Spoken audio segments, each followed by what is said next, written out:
ಓಂ ಸಾಯಿರಾಮ್.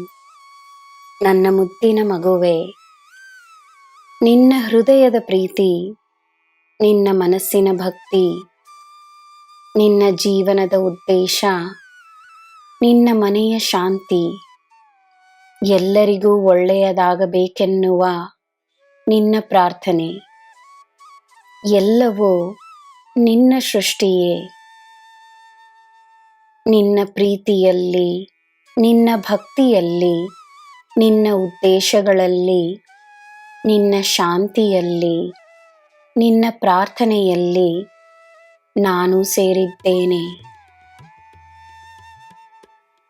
ನನ್ನ ಅಂಶವೇ ಆಗಿರುವ ನೀನು ನನ್ನ ಪ್ರೀತಿಯನ್ನು ಮತ್ತು ಆಶೀರ್ವಾದವನ್ನು ಸಂಪೂರ್ಣವಾಗಿ ಪಡೆದಿರುವೆ.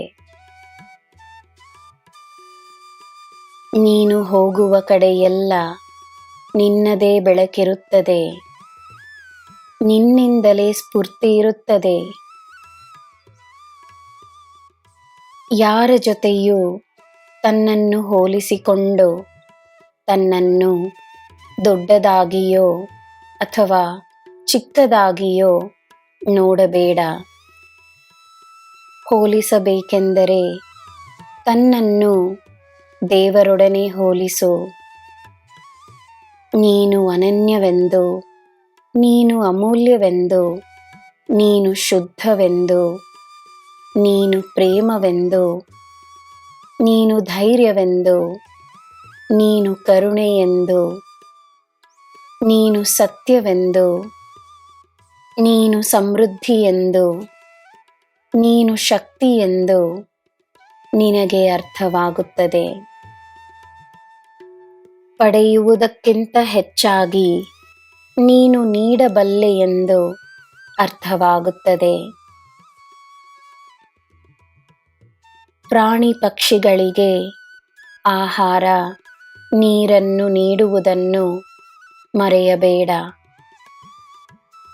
ಪ್ರಕೃತಿಯಿಂದ ಜನ್ಮಿಸಿರುವ ನಿನಗೆ ಪ್ರಕೃತಿಯ ಆಶೀರ್ವಾದ ಸದಾ ಇರುತ್ತದೆ. ನನ್ನ ಮಗುವೆ, ನನ್ನ ಪ್ರಸಾದಕ್ಕಾಗಿ ನೀನು ಕಾಯುತ್ತಿರುವುದು ನನಗೆ ತಿಳಿದಿದೆ. ನಿನಗೆ ನನ್ನ ಪ್ರಸಾದ ಸಿಗುತ್ತದೆ.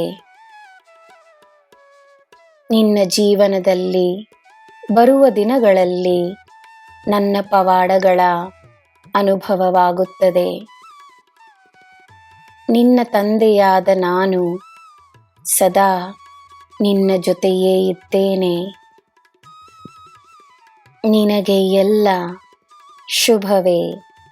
ಜೈ ಸಾಯಿರಾಮ್.